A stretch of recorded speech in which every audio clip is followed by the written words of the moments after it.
Good afternoon. It's Tony here, Anthony, as you will see from the attached description. Getting ready for coming over to Norwich tomorrow for the pro-trans demonstration at Gentleman's Walk at 1 o'clock onwards. I've got my parking space sorted out, and thank you for the person who put some great directions on there for me. Looks like it should just be a short walk. A couple of things I've just been sort of reading in the media, and something I read just now on Pink News, which I thought was extremely useful.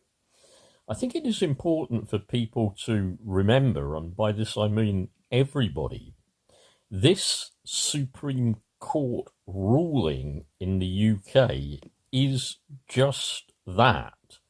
It is a Supreme Court ruling. It is not law. It has not been made law. An act which forms a law has not been passed in Parliament.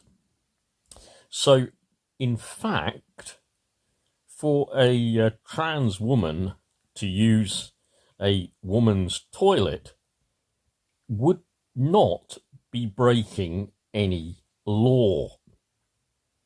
No such law exists as yet. So just bear that in mind, especially when, the anti-trans community will be out there screaming and shouting and making a really big deal.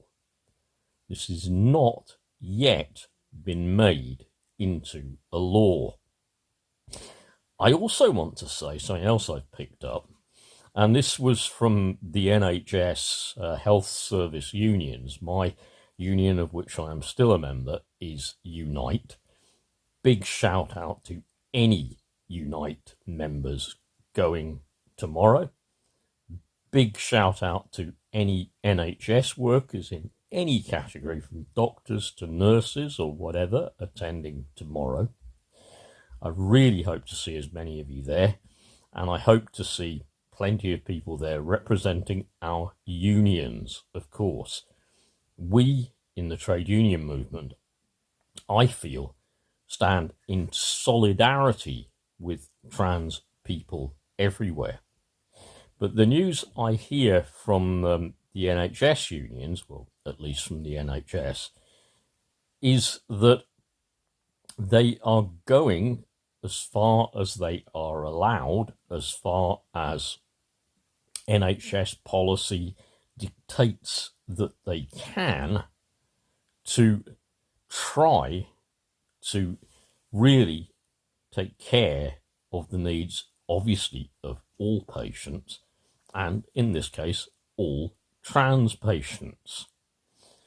Now, I have to say, I honestly don't know what will happen about, wards being segregated according to biological sex. I just don't know. But I know the health unions are very concerned on that one, and I know they're already talking about it. So once again, tomorrow at 1 p.m. in Norwich, near the market, and apparently near to Norwich Castle as well, Gentleman's Walk. I shall be there, barring hell or high water, and I'll be supporting you, okay? I love you all. I always have. Absolutely love you all. I've always had kind of a, I don't know why, I've just had a kind of a special place for you, almost. I love the entire LGBTQI plus community, of course I do. But for you trans people, maybe it's just because I see you as so brave, yeah?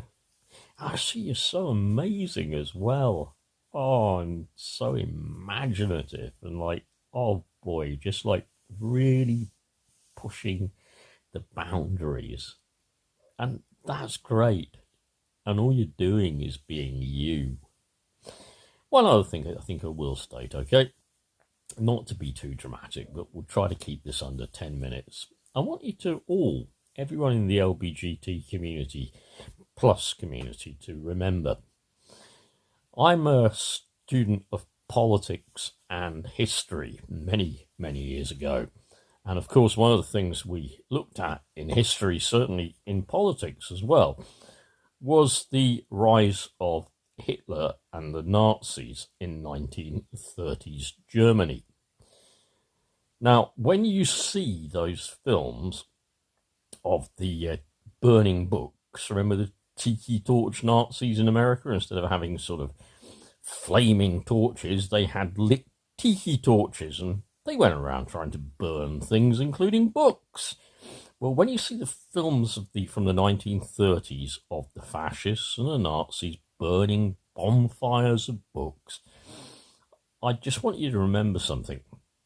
The majority of those books were from the Max Hirschfeld Institute for Sexual Research. Google me if you think I'm wrong, obviously. But Hirschfeld did a lot of, if you like, research into sexuality and such things as the existence of trans and intersex people, people born with what are called indeterminate genitalia and whatever. And during the initial rise to power of Hitler and the Nazis, Hirschfeld managed to get these people in his hospital little sort of exemption certificates, if you like, so that if they were stopped by the Nazis or the police or the thugs or whatever, they'd show them this certificate, and they say they were being, if you like, treated at the Max Hirschfeld Institute, and hopefully they wouldn't get beaten up or sent to a camp. Now, that didn't last long, I'm afraid. But you know, every time, and as I say, I have studied history, every time I watch that black and white film of those books burning, usually some martial music in the background, and the light illuminating those faces with the, usually they've got the brown shirts on, well, we assume they're brown, it's only black and white, and the black lederhosen, and their faces just kind of lighting up, flickering light, yeah? I think about the Max Hirschfeld incidents. You see, what I think is the problem with some people, they're frightened. They're really, really frightened. Trans people in particular, I know you're not frightening. You're not. You're great.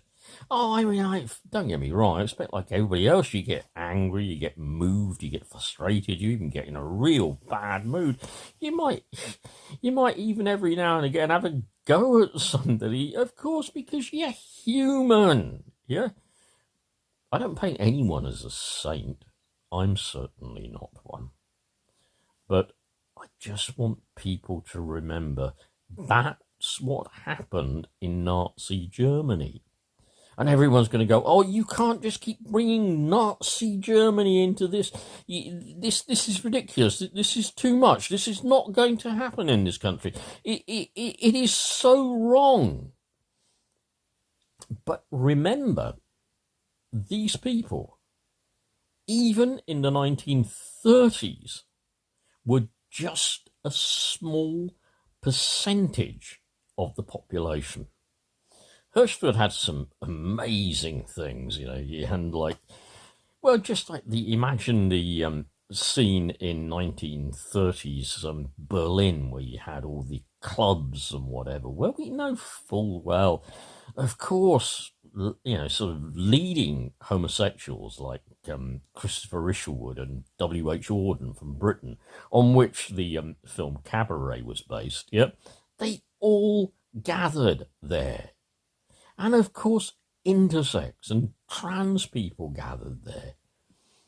Berlin, at the beginning of the Weimar Republic, was a truly, well, it was a bohemian society, and people were amazingly tolerant. But then, of course, the bigots got in.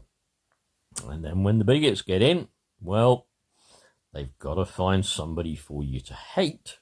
They've got to find somebody for you to turn against. And of course, what's better than another minority? Yeah. Anyway, folks, don't forget to be there. I am going to be over there. I should be parked up by around sort of 12:30 or so at the latest. And then I'll be on my way over, okay? Take care, folks. See you tomorrow. Bye.